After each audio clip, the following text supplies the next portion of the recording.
Okay, well, after a short delay due to camera failure, we're black in the right here in the front because we're not going to the back. So let's go ahead and try this one more time. This is Doc Ock coming to you live from Black Facts Headquarters Central right here in lovely Kent, Ohio. And we're coming at you today to begin a brand new series on Dr. Edward W. Crosby and and his struggle to create a discipline of Black studies, a Black studies discipline to help establish the discipline of Black studies, however you want to put it, whichever way works best. But that's what his task was when he came here to Kent, Ohio. That's what he set out to do, and he did do a quite a feat. He was able to do quite a lot here at Kent State, but not in the way that academia likes to see things done, because he did a few things differently, and that's what we're going to be talking about. But before we do all that, let's get on with our proverb and our poem, and then we can come back to our story. So the proverb for today is: one is born, one dies, the land increases. And that is an Ethiopian, or it's actually a Gala proverb, Ethiopian proverb. One is born, one dies, the land increases. And the poem for today is a poem for none other than my father. So we're going to see what kind of poem did I come up with here. See how it works. Oh, yeah. Oh, and it's a long one, too. Just like him. He's a little long-winded himself. So let's see. The poem is simply titled "A Poem for My Father." And let me get my glasses here and make sure I don't have any sight issues, because the type is somewhat tiny. All right, here we go. Now, from the ghetto to the classroom was my father's path. He wanted to be a priest, but he was too much of a beast. School wasn't his thing, and neither was church. He made it to college, but then caught a draft. He did what he could to avoid that cold wind, but once it blew through, he was caught up in it. He was a beast in the streets, but when far east, he ended up being a secretary. Assigned to a general, he typed and he filed. The work kept him inside and off the front lines. He learned how to type when he was in school. In his class, he met Shirley, the love of his life. From then until now, she stuck by his side. From then until now, Shirley's been his pride. She helped him in school, where obeying rules seemed really uncool. Shirley made sure he never played the fool. He learned how to type, to speak English and German, Spanish and Russian, Kiswahili, and even HTML. Of course, these were easy after learning to speak the code of the ghetto and his mother tongue Niglish. Yes, it's true, his mother was book smart, but spoke Niglish too. Raising 5 sons and a daughter took everything out of her. Grandma ruled with an iron hand in a velvet glove. Out of all of her children, only one went to college and came out with degrees. His name was Edward Warren, you see. A linguist and actor, a major factor on campus, he studied for days and got all his A's. When it was all said and done, they called him a doctor, a leader of men, a man of his word. He gathered the herd and led them to battle the forces that be in the ivory towers. Many thousands have gone through these doors now. Hopefully they have learned who they are. hopefully they have learned who they are, because that was one of my dad's major goals. And in a nutshell, that's his story right there in a nutshell. I think I nailed that one, because you get the idea that he came out of Huff, right straight out of the ghetto, right out of the projects. What's the name of those projects over there? Off of Euclid, down over there near East Tech. Ooh, I can't think of the name of them right now. But if you live in Cleveland, you know them projects. Okay, came right out of there, and didn't go to high school at East Tech. Ended up going to high school at John Adams, and that's where he met my mother. Either met her in high school or in middle school, one of the two. I'm not sure which, but we'll sort that out as we tell the story. I'm just going from memory right now. But so that's where they met, and it seems as though it was love at first sight, or maybe first bite, however that may be. They've been together, you see, for 60 plus years. 60 plus years. This is what you call real love. It goes beyond that puppy dog stuff where everybody's all happy and giddy and all that stuff, into something more substantial, where no matter what, the two people stick together through thick, through thin, through loss, and through win. They come out on the other side and they're still able to grin from their ear to the chin. It's very difficult to do, as most of you know from having been in relationships yourself. It's very difficult to keep everything moving forward and to keep everything fresh. But somehow him and my mother managed to do that. So 60 plus years later, they're still together in any kind of weather. But in the meanwhile, in order to get here, it took a number of steps. I talked about in the poem about him going to college. He was in college for a while, didn't do so well. Okay, didn't do so well his first year or so, and ended up getting caught up in that draft, having to go into the army. So he ended up in the army over in England, working for the adjutant general in his office. So he was doing the office work. And like I said, that kept him off of any front line, which to me, that sounds like a win. That sounds like a good thing. Stay off the front line. So he did his time, but he didn't have to go to the front line. When he got out the army, he had that GI Bill, and he could do a whole lot of things, including finishing up at school, because now he had the money. Now he had the money to go ahead and finish up school. So he came right back here where he started at, to Kent State University. But this time he came with the seriousness and a goal of achieving all A's in whatever subject it was that he decided to study. But he also was able to pick his study, and his study was German.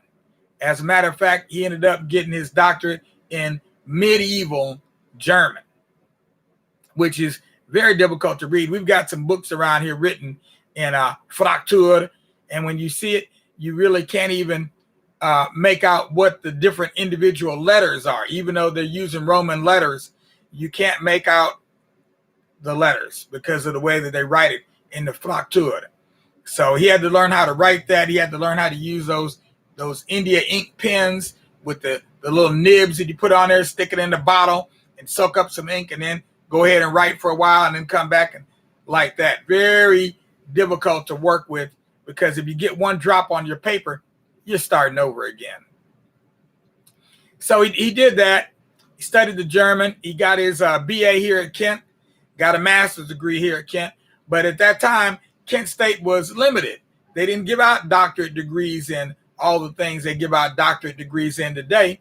So he was forced to go to another school in order to get his doctorate. And that's how we ended up at the University of Kansas, because by this time I was already in the mix. I was already born. And so at the end of his studies, I was trying to learn how to walk while he was trying to figure out how to get that doctorate degree and get out of school.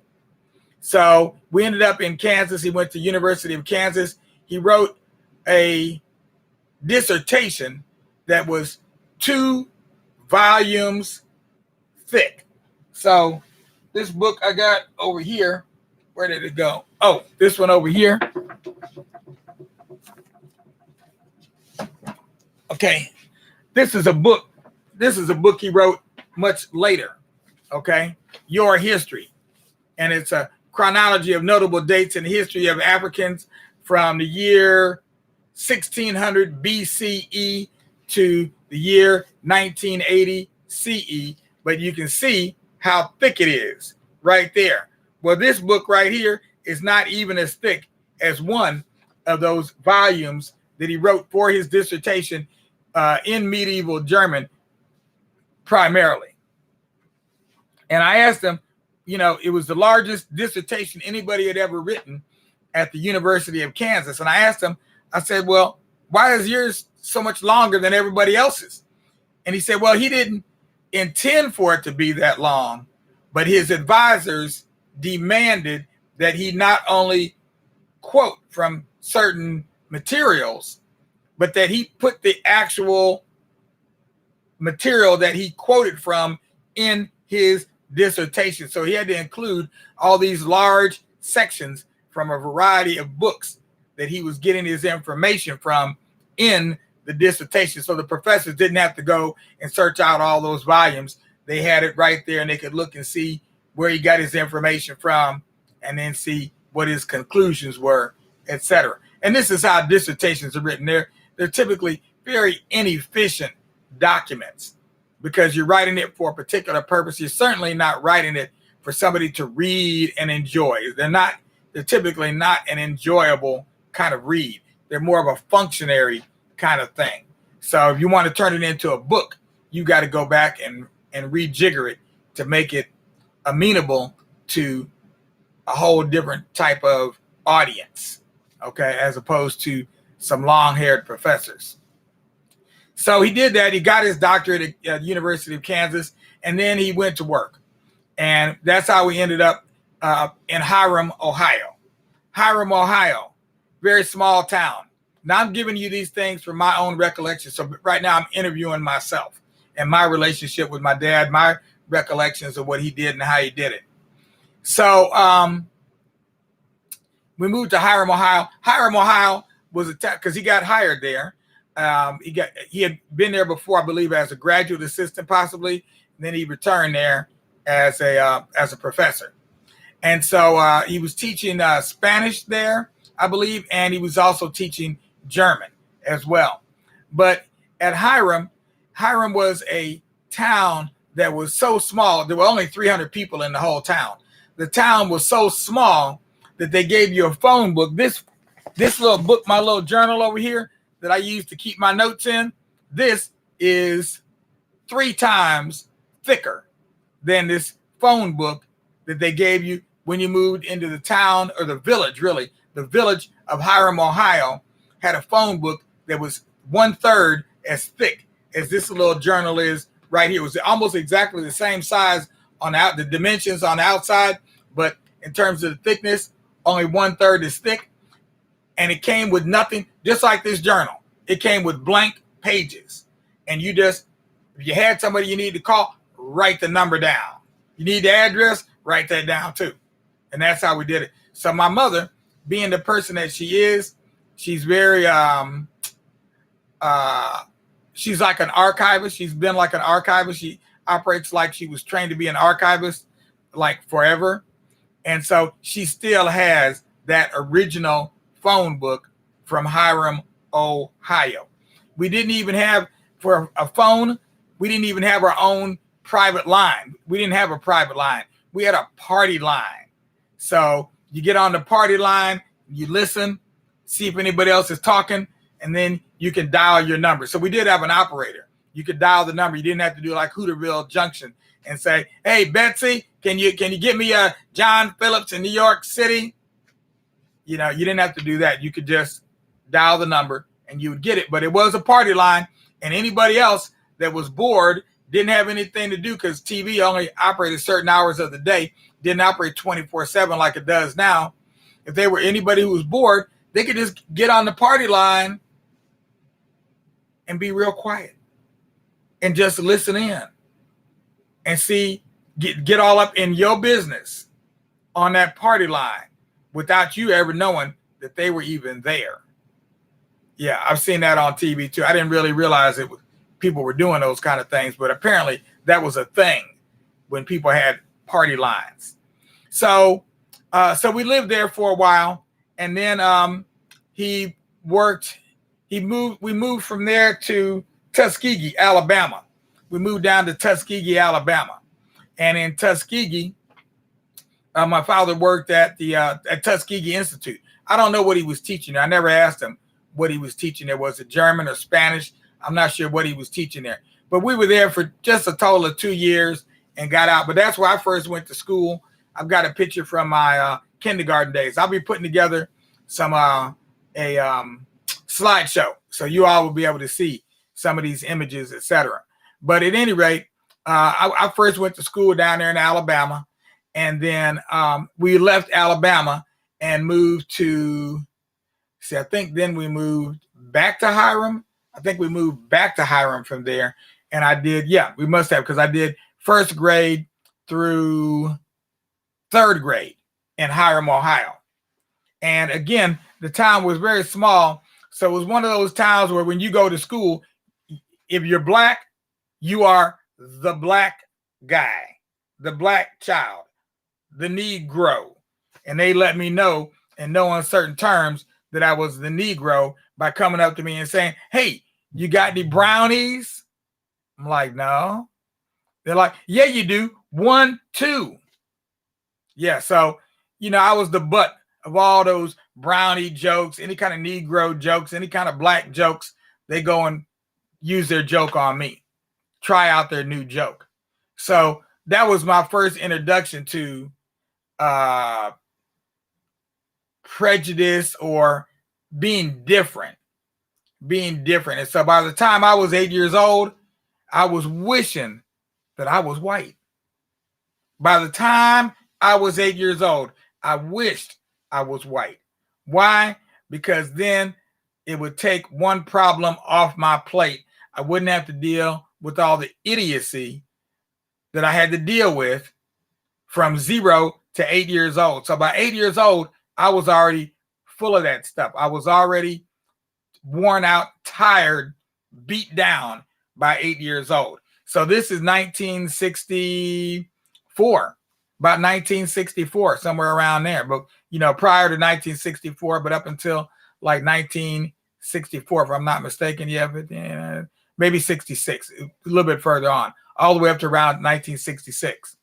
So before the civil rights struggle had really become more or less accepted, before the bills had been passed, or as they were passing the bills, there was a 1964 bill that was passed. Then I think there was another one in 68 that was passed.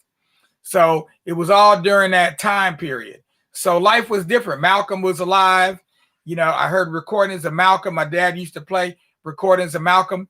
But he also began teaching me how to build models. That's why I first started learning how to build things. And so the first thing I recall building was the Mercury Redstone rocket. And that was the one that took up, I believe, one astronaut. I think it only took up one astronaut into space. So it put a man in orbit. But of course, it was after the Russians had already done it.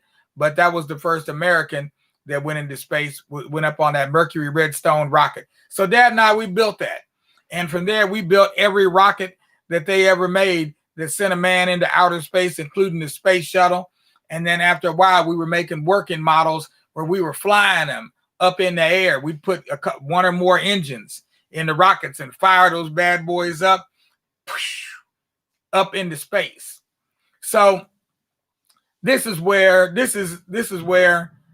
I come in to the picture. These are the things that I can recollect. But as we begin telling his story, we're going to turn back the clock and go back to where he remembers the story starting.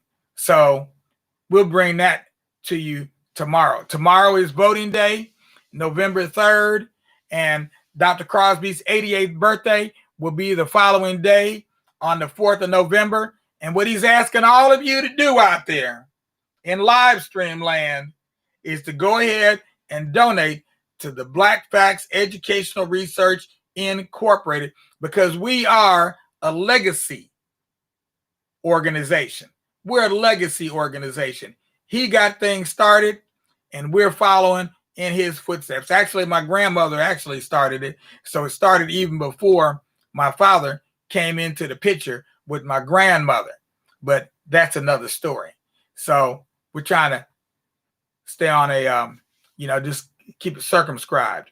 Okay, we don't want to go too broad, but I do have to recognize grandma, because grandma came to me when I did a sweat lodge and gave me my marching orders. So I know grandma is at the head of this whole thing, because she gave me my marching orders. She gave dad his marching orders, along with a full set of encyclopedia, which we still have today. So meanwhile, our time is up, and I hope you have learned something, gained something, and maybe even been inspired to do some more things yourself. But this whole month, from today all the way through the end of November, every single day at this time, we're going to be continuing our discussion of Dr. Crosby and his contributions to the development of Black studies as a discipline, not just at Kent, but worldwide, because what he started here has gone worldwide. We'll talk about Black History Month and him being the founder of Black History Month, because Black History Month started at Kent State, not wherever you thought it did. Okay, we'll get into all that stuff as we go through our regular live streams. So other than that, peace out. I'm signing out, because we're also doing interviews as well. So anybody who wants to make a video post and say something about their recollections of Dr. Crosby, you're welcome to post it up in the Center of Pan-African Culture. Or if you'd like to do an interview with me, contact me. You've got my contact information. You can get to me through YouTube. You can get to me through Facebook. You can get to me through my email address. You can get to me through the website, www.blakfacts.org. That's where you can find me every day, as you soon will see. So far, we've got a number of interviews in the can, and we got a plan to do even more. But we're looking for all the old heads. We're looking for as many of the older students that came out, that were here at Kent in the late 60s, early 70s in particular. This is your time. Spend it wisely. Peace out, y'all. We'll be Black tonight at 9, and we'll see you then right here on the live stream with a grin. And I see you over there,